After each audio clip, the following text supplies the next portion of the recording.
This content is brought to you by Scoutz, the strongest Salesforce hub in the Nordics and Poland, bringing tech solutions to Danish banks. Our next speaker, also representing Scoutz, is Daniel Szymatowicz, who also has 10+ experience in global IT companies, IBM, Google, Nokia, and now he's in Scoutz. He's a software architect who loves building things and coding, ensuring that it brings the desired value to customers and, most of all, end users. Daniel, great to have you here on our conference. Please, right now the stage is yours, and we'll join you with Paweł after your presentation. Thank you. Thank you. Well, I just want to say hi.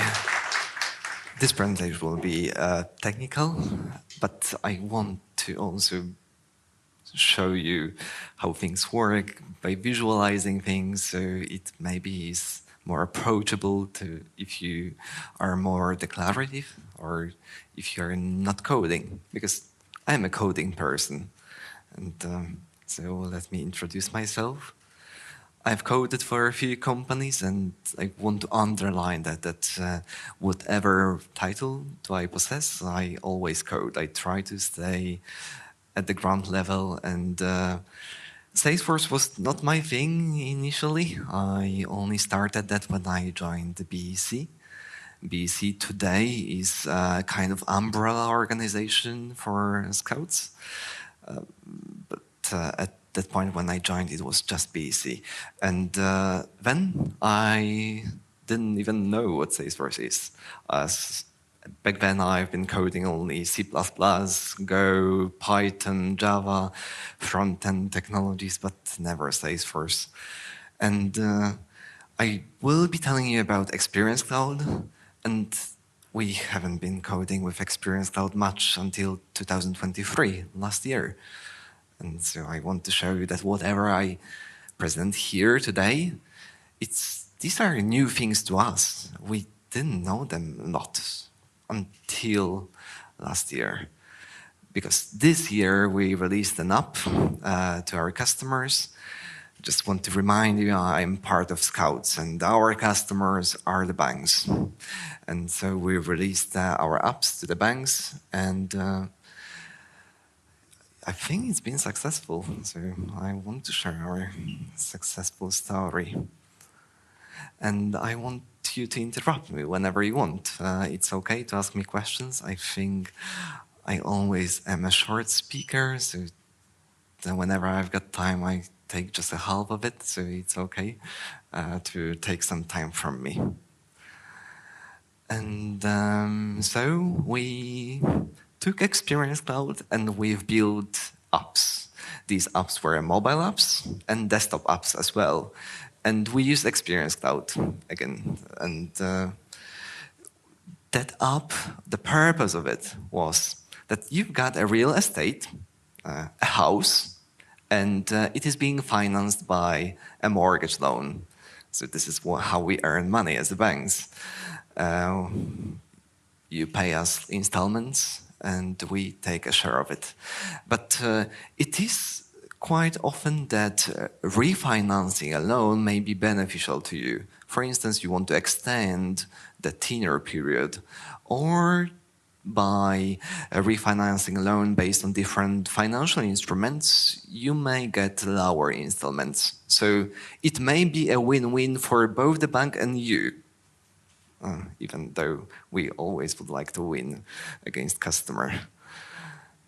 And so I've got a little presentation of how the app works. So this is a mobile app in an iPhone, and we go to a housing menu, and there is some disclaimer. And we load the content. It is all Experience Cloud. And at the top, we've got the address of the property. It's a house in Aalborg, Denmark. It's a city in Denmark. And we want to recalculate that loan because that loan is financing that property. And so we get different refinancing options. For instance, there are variable rate or fixed rate loans. It's okay if you don't know what this means, but basically there are different ways to finance a loan. And we let you to, by saying you, I mean a customer, to recalculate your loan yourself. So it's not like you've got to go to a bank department and talk to the advisor. You can just do it in your app. That was our purpose. And then when you recalculate it, you can go to the advisor, you can send them a message in the app saying, is it okay if I recalculate that loan this way? But I want to tell you about the technicalities behind it. We had the challenge to create one app for both desktop and mobile. And you see here that it's a Finska bank that we started with the Finska bank because the fact is that we created 20 apps. We created an app for each bank, and we are supporting over 20 banks. And again, we need to have same functionality in both mobile and desktop device. So for desktop, we use a browser. It's an online app. And for mobile, well, just an app from the market. And we did quite a peculiar thing. We took Salesforce Experience Cloud page and we put it inside existing app. I've got an animation for it. Yes, it worked. And so the top part that you see here, it's a native app. It is written in Swift, in iOS coding language. And this part, it's all Salesforce. It's LWC, Experience Cloud, you know it. And we did exactly the same thing for desktop. But why did we not just use Salesforce native technologies? Like Salesforce has mobile SDKs for different platforms. For instance, for iOS, there are different ones. This is a GitHub repository. You know, this is open source. Salesforce lets you see how this code looks like. We could use that to build the apps. But again, we already had a banking app. If you go to the App Store and you type Finska Bank, this is the app that we've been coding. And it's already been available. It just didn't have this functionality to recalculate loans. So we wanted to build them. And I need to put some context to answer the question, why did we not code the mobile app mobile way with the Swift language for iOS, for instance? Because Scoutz is not exactly the part of organization that possesses this app. This app, and actually apps, because we've got the web desktop app that you saw in one of the first slides, and mobile apps, they are owned by different departments. And we would have to cooperate with them, and, well, we did to some extent. But if we wanted to build the app all native way, that would mean, well, because we owned the platform, we owned the domain of mortgage recalculation loans, there would have to be lots of technical cooperation. And these apps would have to, for instance, call our endpoints, REST APIs.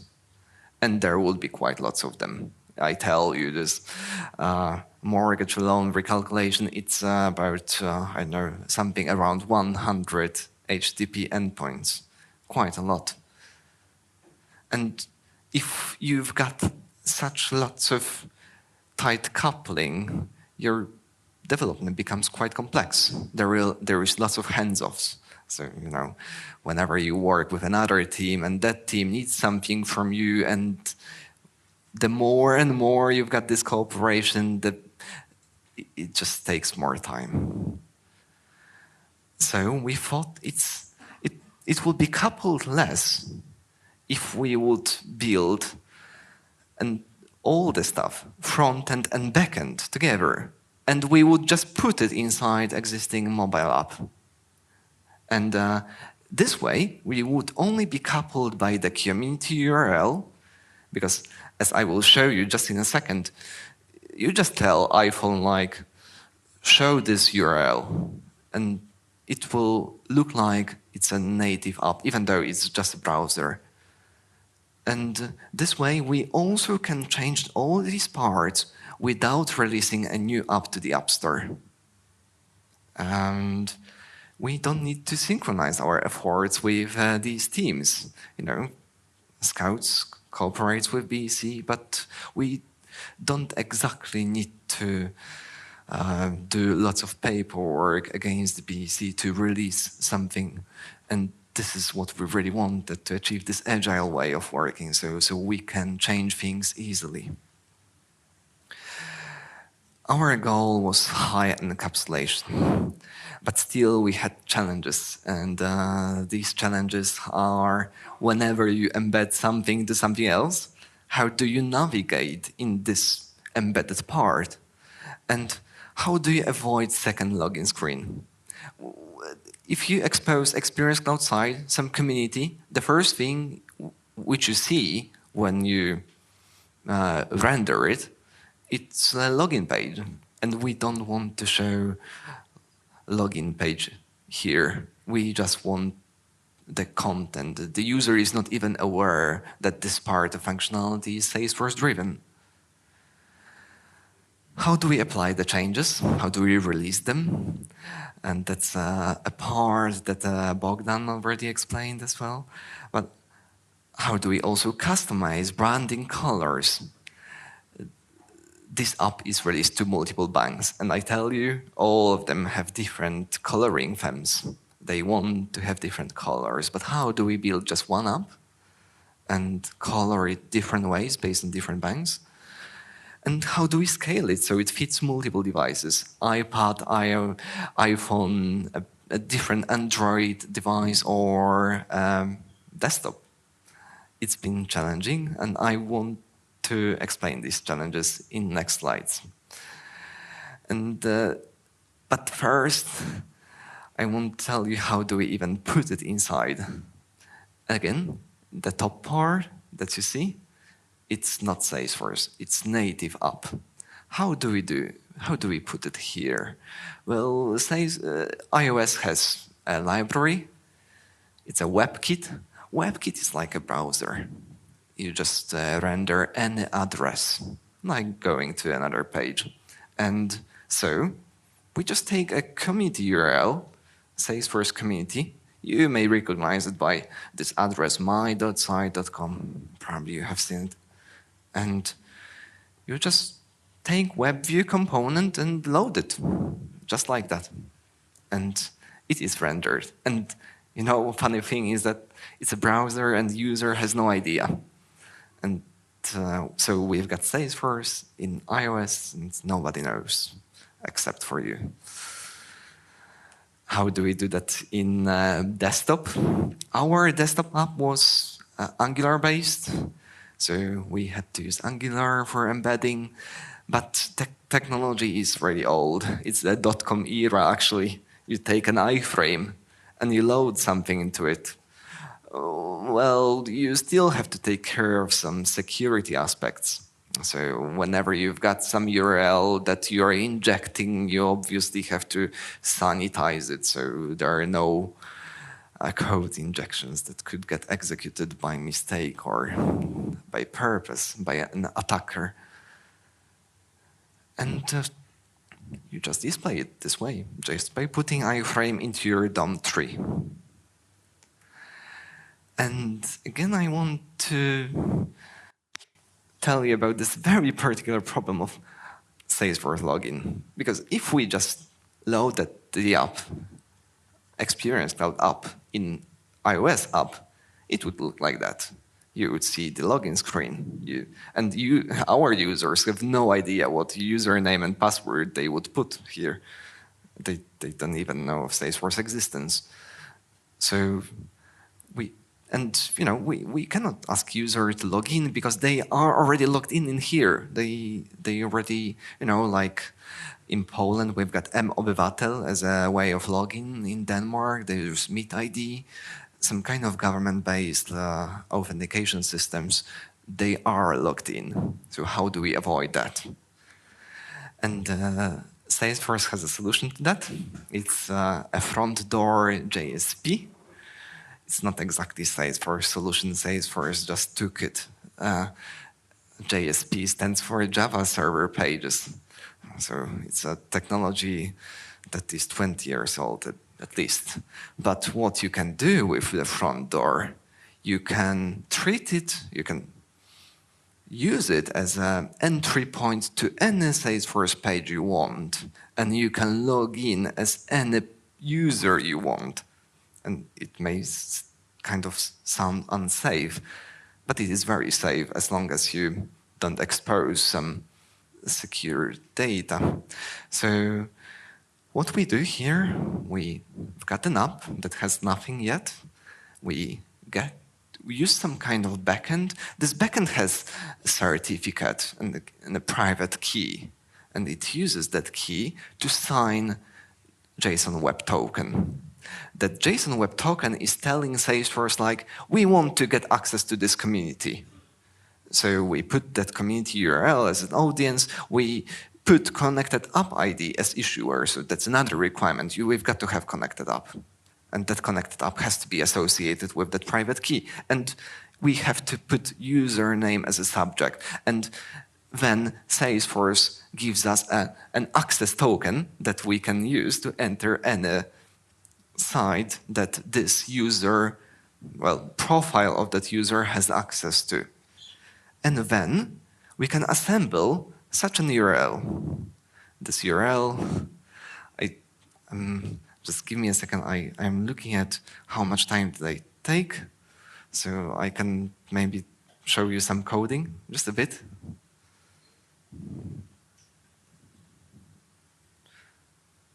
It is not that easy as it looks. Yeah.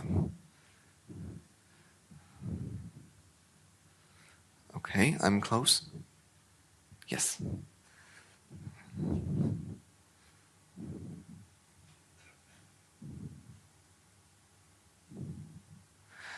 I've got some code here.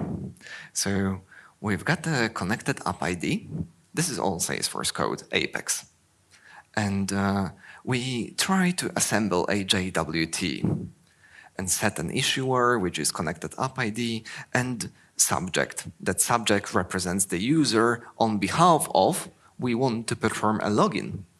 And then we've got a community URL, but this is Visualforce site. Even though we develop things with LWR, even if you've got LWR page, you can still take Visualforce page because they are getting exposed two ways. You will see that in custom URLs. And you set community URL as an audience, you create some kind of JWS flow, and then you can get access token. And this is what I'm gonna do. I am just, okay, I need to press that button. Yeah, okay. And we've got the success. By the way, Salesforce doesn't let you just print the token just like that. So I had to substring it, put it into two places. And now I'm gonna copy that access token.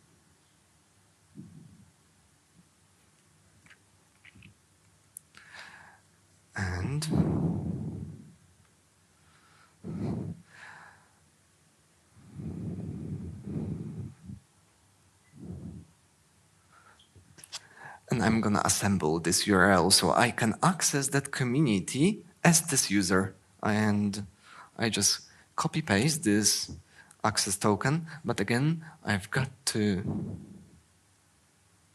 assemble it. I will remove the space that I introduced. And I'm gonna copy it here.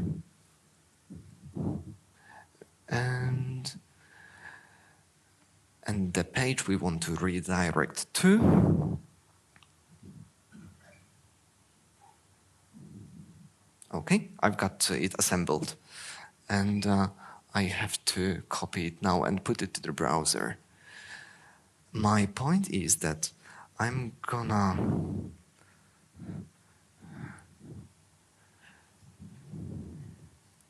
I go into incognito mode just to show you that I don't use any cookies or anything, and I can still log in as that user. I am just pasting this front door URL.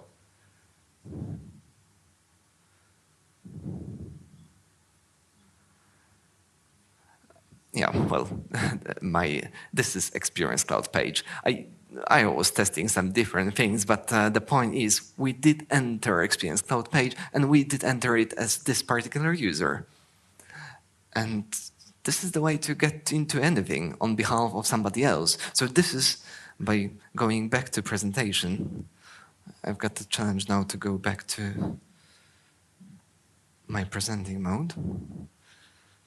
So this is how we put Experience Cloud page here without login screen. And well, we need to render different things for desktop and mobile. You know, which is obvious, mobile has a smaller screen. So even though you use LWC native components with SLDS styles, which are scaling quite well, when you widen or narrow the website, it scales quite well, but still you cannot squeeze too many information into screen of a mobile device. And if you want to create the same app for two different device types, you need to diverge. You need to show a bit different thing to iPhone and desktop. And so we did. The first thing, we had to detect if it's a mobile agent. And funny thing about this part is iPad is identifying itself as a Mac, but additionally it has on-touch-end parameters. So this is how we detect that it's an iPad, and we still treat it as a mobile. This is some kind of bug that we fixed quite recently. But for all these platforms, Android, iPad, iPhone, iPod, I don't know if anybody is using that anymore, we display this part. And for the desktop, we display this part. So there is no magic. We just diverge sometimes. Some parts are the same, and we reuse them. So we don't code the thing twice, but we've got to customize based on the platform sometimes. And another challenge that we had was, how do we react to back and forward buttons? You see here that we've got some page URL with our Experience Cloud embedded. This is the Experience Cloud, this is not. And when we go back and forth, the Experience Cloud is reacting to it, even though URL doesn't change. So how do we do that? Again, no magic. And we do exactly the same thing for mobile. This is the back button of a native UI. It's not Experience Cloud, and we still react to it. This is again mortgage recalculation, but the point is that we can travel forth and back.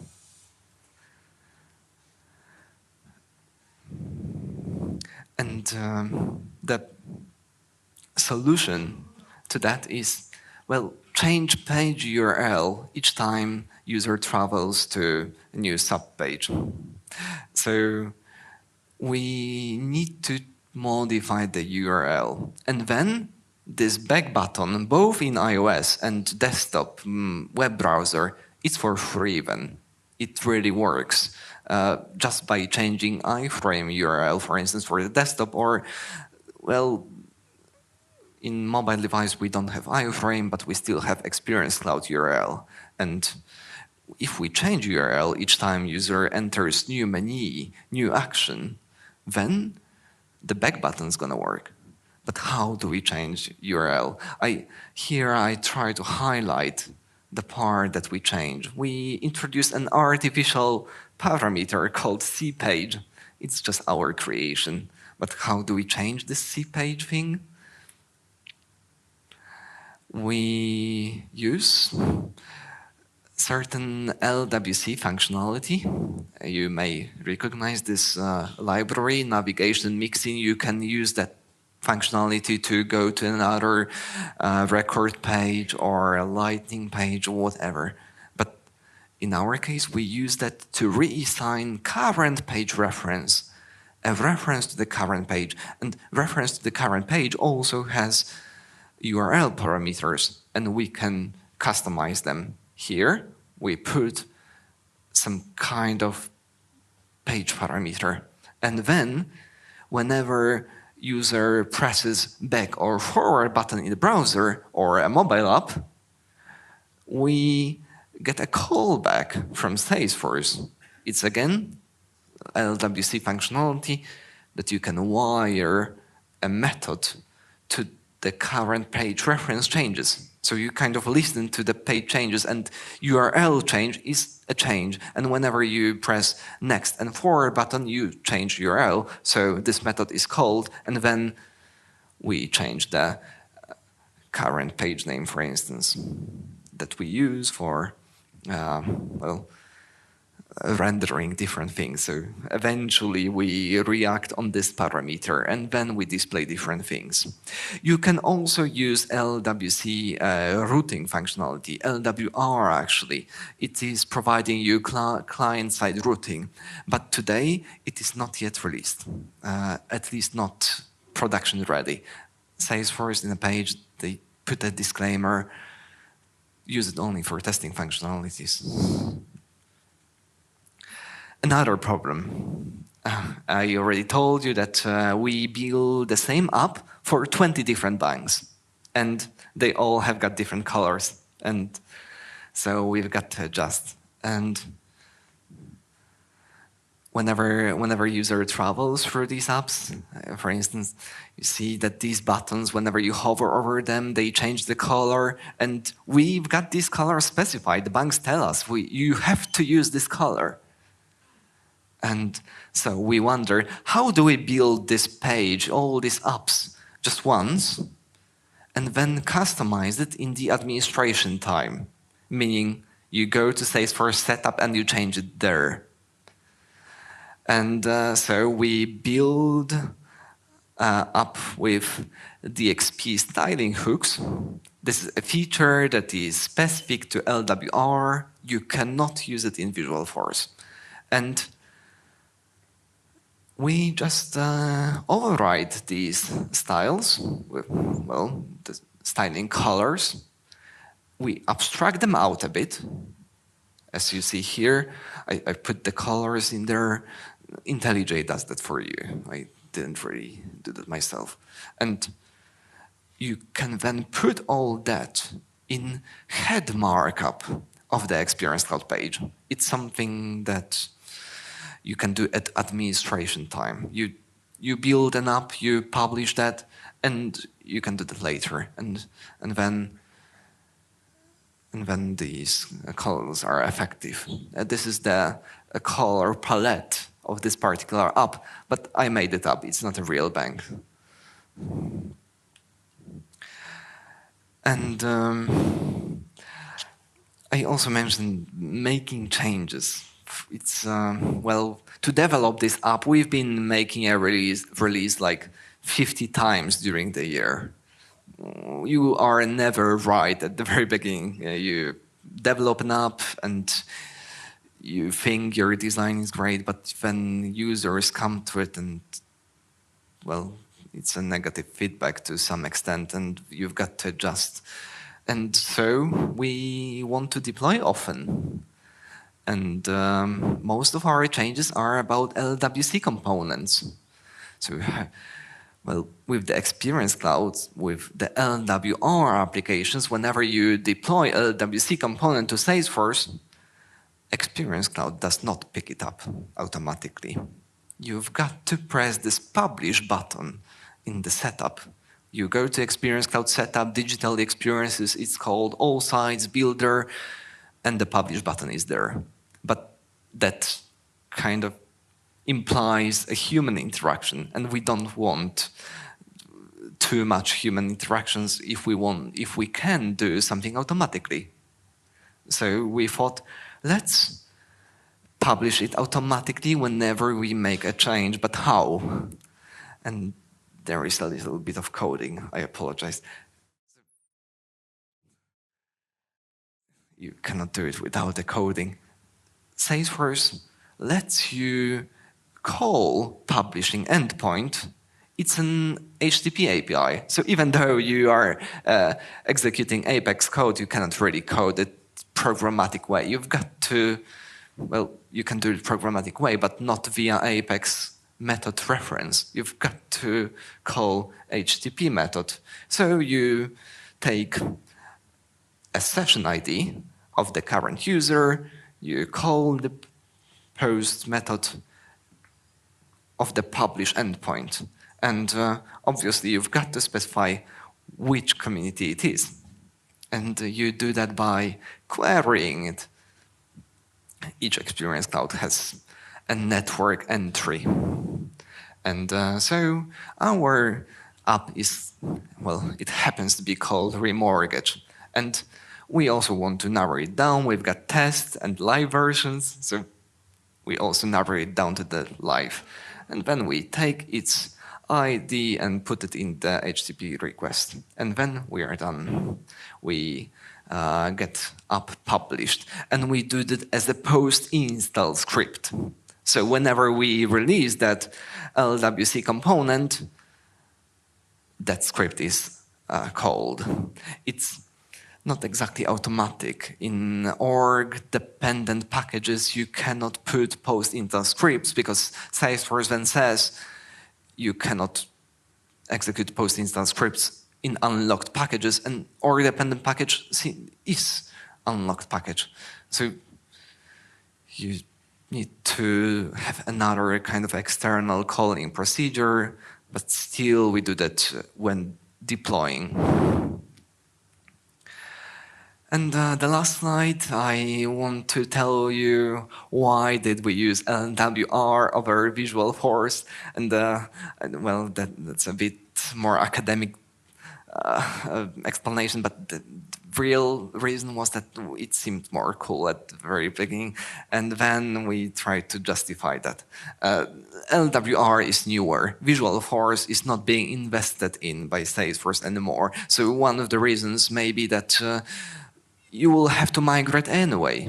If you build Visualforce page today, in 2 years you will have to switch. Salesforce is maintaining Visualforce, but not putting lots of attention to it. And LWR is faster. It is much faster. It is built web-native way with modern JavaScript framework. And it uses LWS instead of Locker. If you are into security, Locker was a bit older technology to isolate LWC components from other LWC components so they cannot steal information from each other. But LWS brings a virtualization engine, so you can expose global variables to the other LWC component and you're still safe. And you may wonder, why would you even do that? You normally do not, but if you use external libraries, you don't really know if you can trust them. So you can use it with LWC on, quite safe. And there are drawbacks to using Visualforce. It's, well, our Aura components are not available in there. You cannot just put them. So if you've got lots of Aura development and you want to reuse them, you still have to use Visualforce. Or just rewrite them using LWC. We are in lucky position to have been a greenfield project. We didn't have a single Aura component that we could reuse. So there was no point in trying to use that.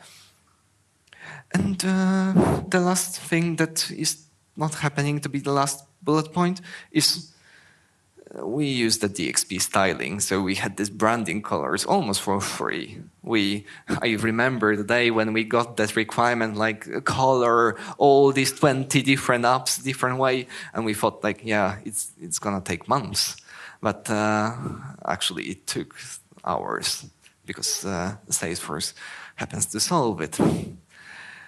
And this is my last slide. It's kind of invitation for questions, and I understand that you might not have questions because either I didn't attract your attention or you just may not understand what I'm saying, and that's okay. And let me know during the break. I will be just going around here, and thank you a lot. There is the question. There is a question. I'm sure that's neither of these. You just asked many questions during your presentations and you answered them. It's very convenient when you ask questions to yourself. Yeah. Okay, a question here. Hello. So if you have this app deployed to different users, and if it's experience pages, I believe you are using the partner community licenses. So have you had any issues with permissions and record sharing for these users?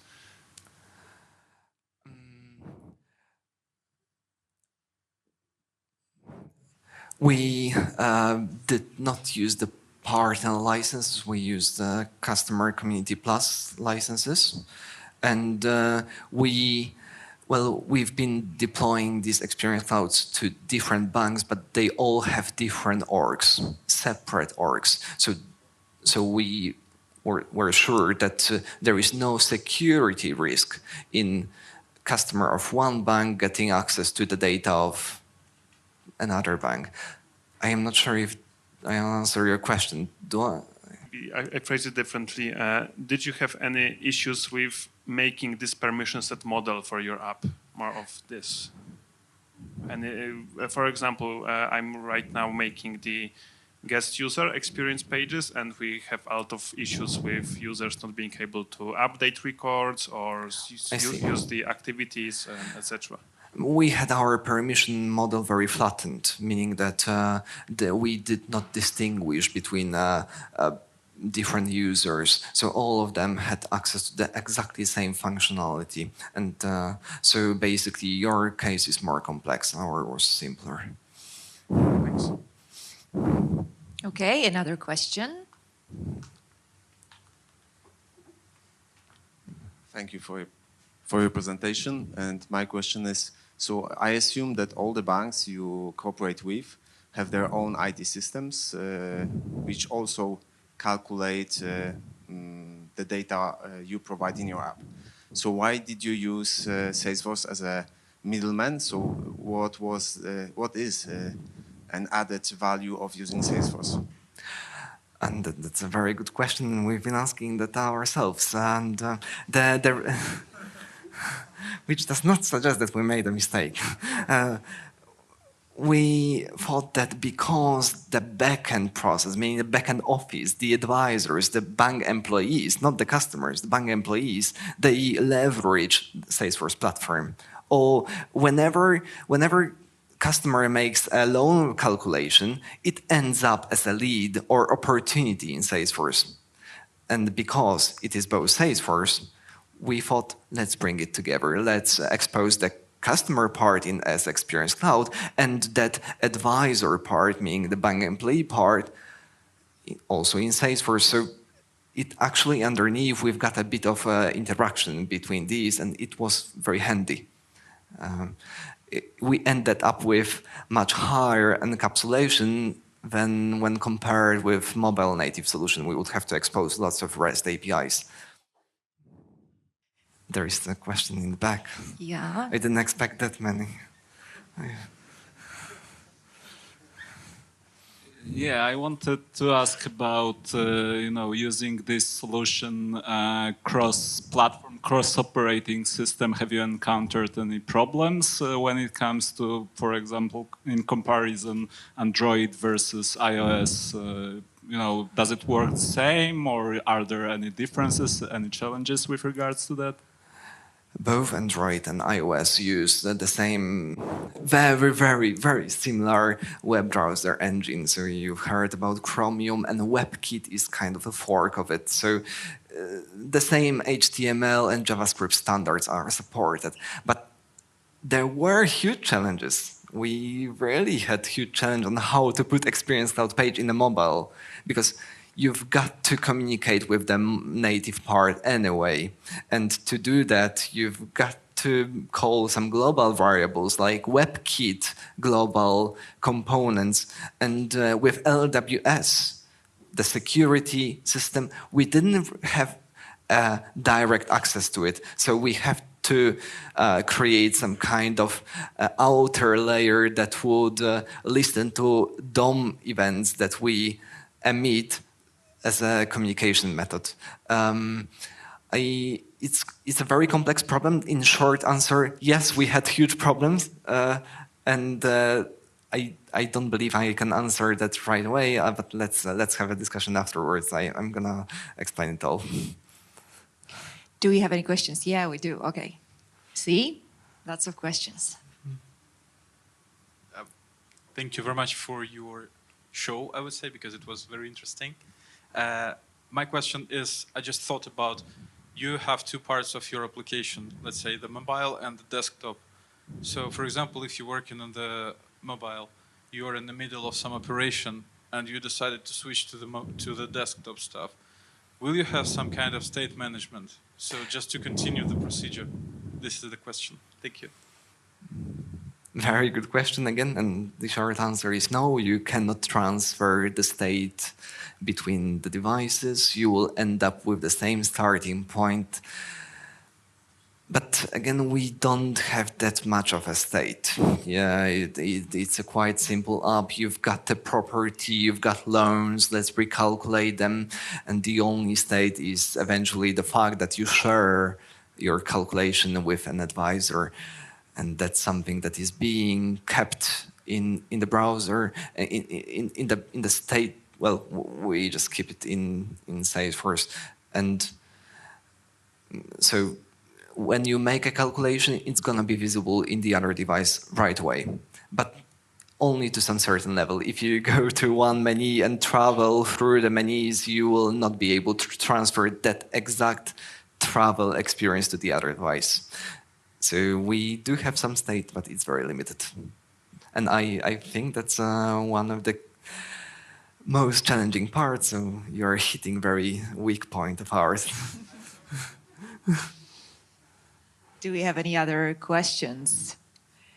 Difficult ones, easy ones? No, I think that was the last question that we had. So thank you so much, guys, for the Q&A session. Thank you, Daniel, for joining us. Also joining us on stage is Paweł, giving the award to Daniel. A moment for our photographer. Thank you so much. Thank you for joining us.